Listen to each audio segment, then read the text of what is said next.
दुनिया में बहुत सारी घटनाएं घटती रहती है। करंट में अगर बात करें हो तुम, तो कल शेयर मार्केट गिर गया था अचानक से। करंट में अगर बात कर रहे हो तो कल शेयर मार्केट में 13 लाख करोड़ का नुकसान हुआ है, शेयर मार्केट गिर गया था।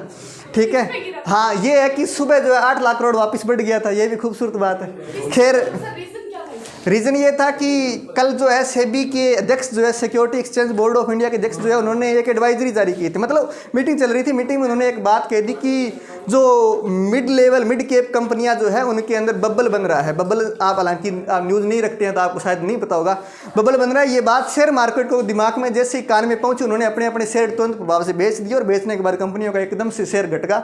घटने के उपरांत ऐसा हुआ कि जो भी निफ्टी के अंदर कंपनियां थी वो सारी की सारी 13 लाख करोड़ के नुकसान में चली गई। इतना जो भारी नुकसान हुआ था। हालांकि आज सुबह जो वापस सेंसेक्स बढ़ चुका है 8। हाँ घटता बढ़ता रहता है। शेयर के बारे में सुन रखे है क्या? किसी ने सुना है क्या होता है शेयर? शेयर क्या होता है? अपने तो वो सुना होगा, व्हाट्सएप से इधर शेयर कर दो, फेसबुक से भी शेयर कर दो, यूट्यूब से भी शेयर कर दो। हाँ सभी को करना है, ठीक है। मास्टर के वीडियो जरूर किया करो, बाकी चाहे जिंदगी में कुछ करो ना करो, मास्टर के वीडियो को लाइक शेयर और सब्सक्राइब ध्यान रखना, केवल यूट्यूब पर होता है, फेसबुक और इंस्टाग्राम पर सब्सक्राइब नहीं होता, ठीक है। हाँ वहाँ पर फॉलो होता है तो फॉलो करना है। शेयर मार्केट के बारे में थोड़ा सा बता देता हूँ आपको, होता क्या कुछ है, ताकि आपके अंदर जो क्वेरी जागी अभी वो थोड़ी शांत हो जाए ना। शेयर मार्केट में क्या होता है, एक्चुअल में जितनी भी कंपनियां हैं वो अपने अपने जो है हिस्सेदारी प्रत्येक व्यक्ति को देती है। मतलब क्या है, थोड़ा सा समझो एक बार।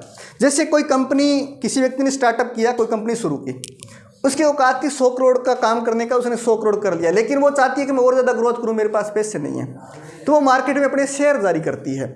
यानी कि व्यक्तियों को, जो जनता है उनको बोलती है कि आप मेरे शेयर खरीद लो, मतलब आप मुझे पैसे दे दो और मैं उन पैसों को बाजार के अंदर अन्य कामों में लगाऊंगी, ये यहाँ इन्वेस्ट करूंगी, यहाँ इन्वेस्ट करूंगी, जिससे मेरा जो प्रॉफिट होगा वो बढ़ेगा और उस प्रॉफिट में तुम्हारा भी हिस्सा मैं तुमको दे दूंगी। अब जैसे मान लो एक कंपनी है 100 करोड़ की, उसने जनता से अपील की, जनता ने बोला कितना रुपया चाहिए, तो बोला कि 100 करोड़ और चाहिए, तो जनता ने मान लो 100 करोड़ दे दिए। अब 100 करोड़ कैसे देती है? अचानक से ऐसे नहीं है कि मेरे पास 100 करोड़ आ गए और मैंने दे दी, नहीं।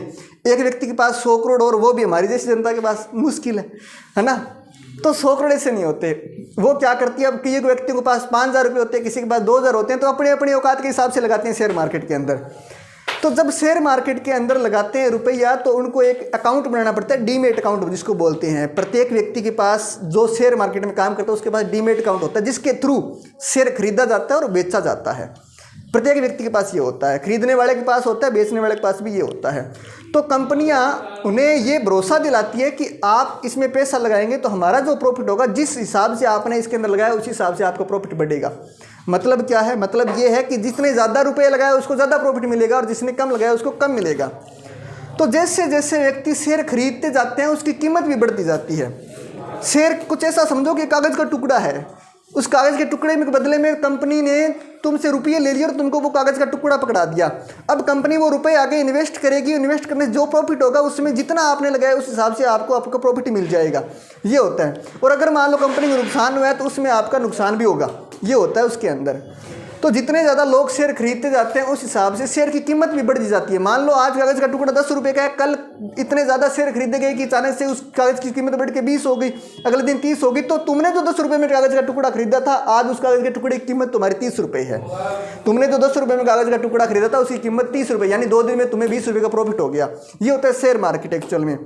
और जब भी कोई शेयरधारकों को ये पता लग जाता है कि कंपनी के शेयर गिरने वाले हैं, तो अचानक से मान लो शेयरधारकों ने अपने अपने शेयर बेचने शुरू कर दिए, तो जैसे जैसे शेयर बेचेंगे शेयरों की कीमत ऑटोमेटिकली नीचे आने लग जाएगी। क्योंकि शेयर मार्केट में नॉर्मल सी बात है, कोई चीज़ ज़्यादा आ जाए तो उसके भाव गिर जाते हैं। तो शेयर ज़्यादा आ गए, कंपनी की कोई खरीद नहीं रहा, सारे बेच रहे हैं, तो कंपनी के शेयरों के दाम नीचे आ गए। नीचे आ गए तो इसका मतलब कंपनी का जो शेयर का रेट था जो पहले था उससे गिर गया, यानी कि आज कम हो गया है। तो आज कम हो गया तो सारे के सारे लॉस में चले जाते हैं। अब इसका मतलब ये नहीं है घाटा हो गया, इसका मतलब थोड़ा सा गहरा है, आप शायद नहीं समझ पाओगे। गहरा है इसका मतलब क्या हुआ, यानी कि जो शेयर की कीमत आपको गिरी हुई दिख रही है वो जरूरी नहीं है कि वो गिरी हुई है, वो कल बढ़ जाएगी। आज गिरी हुई तो क्या हुआ, कल बढ़ जाएगी। आप आज बेचते हो तो आपको नुकसान होता है। मान लो आज आपने 10,000 का शेयर खरीदा, अगले दिन डाउन होगी कीमत, 7500 रहेगी उस शेयर की कीमत, तो आज अगले दिन आपने बेच दिया तो आपको 2,500 का नुकसान है। आप वेट करो, हो सकता है उससे अगले दिन 10,000 से भी ऊपर चला जाए, उससे भी अगले दिन उससे ऊपर चला जाए। उस दिन बेचो जब आपको लगता है कि हाँ आज प्रॉफिट ठीक हो रहा है, तो आपके हाथ में होता है कि मैं कब खरीद रहा हूँ कब बेच रहा हूँ। तो ये होता है शेयर मार्केट का फंडा। तो कल ऐसे ही हुआ, कि security exchange board of India की जो डायरेक्टर है या अध्यक्ष है, उन्होंने ऐसा कहा कि मार्केट के अंदर एक बबल बन रहा है। तो अचानक से सबको जो है शेयर मार्केट में निवेश कर रखा था, तो उनको भनक लगी और उन्होंने अपने अपने शेयर जो है बेचने शुरू कर दिए। बबल का क्या मतलब होता है बताता हूँ जरा। शेयर मार्केट के अंदर जो कंपनियों का प्रॉफिट होता है वो इस तरह से बढ़ता होता है, धीरे धीरे धीरे धीरे। मिड कैप कंपनियां होती है और जो लो कैप कंपनियां होती हैं। मिड और लो का मतलब होता है कि छोटी कंपनियां, मध्यम वर्ग वाली और निम्न वर्ग वाली छोटी कंपनियां, और एक होती है हाई कंपनियां। जैसे अपने देश के अंदर रिलायंस है, बड़ी हाई कंपनी है, रिलायंस हो गई। मतलब ऐसी कंपनियां जिनको सब लोग जानते हैं, जिनका हाई प्रोफाइल वैल्यू है, जिनके पास पैसा भी बहुत ज़्यादा है, वो होती है हाई कैप वाली कंपनियां। उन कंपनियों का जो प्रॉफिट होता है वो तो ठीक ठाक बढ़ता ही है। क्यों होता है? क्योंकि उनके अंदर तो प्रत्येक व्यक्ति को भरोसा भी होता है और उनका ये भरोसा जमा होता है कि इनका जो शेयर बढ़ने वाला है, डाउन नहीं आने वाला है। इस वजह से उनके शेयर खरीदे जाते हैं, नॉर्मल खरीदे जाते हैं, क्योंकि उनके शेयर महंगे होते हैं। एक एक शेयर भी उनका महंगा होता है, इस वजह से छोटे लोग जो नहीं खरीद पाते। पर जो मिड कैप वाली और निम्न कैप वाली जो कंपनियां हैं, उनके अंदर छोटे लोग भी शेयर खरीदते हैं, क्योंकि उनके शेयर की वैल्यू कम होती है, कम रुपए का होता है। 100 रुपये, 200 रुपये, 400, 500, जितनी आपकी औकात है उस हिसाब से आप खरीद सकते हो।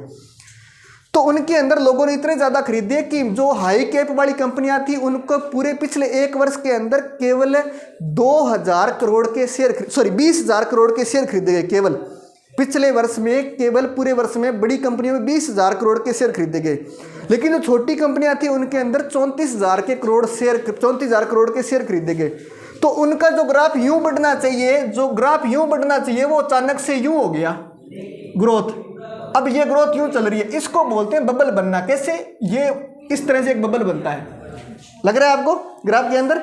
तो इसको बोलते हैं बबल बनना। यानी कि छोटी कंपनियां जिनके पास प्रोडक्ट में दम नहीं है, लेकिन लोग फिर भी उनमें पैसा लगा रहे हैं। तो security exchange board of India जो संस्था है, वो सारा का सारा शेयर मार्केट नियंत्रित करती है ताकि लोगों के साथ धोखा ना हो।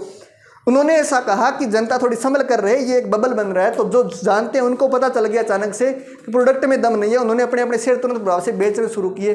और जैसे ही बेचने शुरू किए तो अचानक से शेयरों की जो कीमत है वो अचानक से डाउन आ गई। और डाउन इतनी आई कि कल से जो है अचानक 13 लाख करोड़ रुपए का नुकसान हुआ शेयर मार्केट के अंदर। और ये सबसे बड़ी चिंता की बात इस वजह से थी क्योंकि भारत जो है पिछले ही दिनों, 4-5 दिन पहले की न्यूज़ है कि भारत जो है पिछले ही दिनों 4थे नंबर पर दुनिया में सबसे बड़े शेयर मार्केट वाला देश बन चुका है। यानी दुनिया के अंदर जो सबसे बड़ा शेयर मार्केट रखते हैं उनमें 4थे नंबर पर भारत है। तो और उसका भी इतने धड़ाम से गिर जाना बहुत बड़ी चिंता का विषय था, इसलिए अचानक से न्यूज़ आ गई। लेकिन आज सुबह क्या हुआ, 8,000 करोड़ वापस बढ़ गई है, कल शायद और बढ़ जाएगी। तो ये कोई बहुत बड़ी बात नहीं है, होता रहता है शेयर मार्केट के अंदर।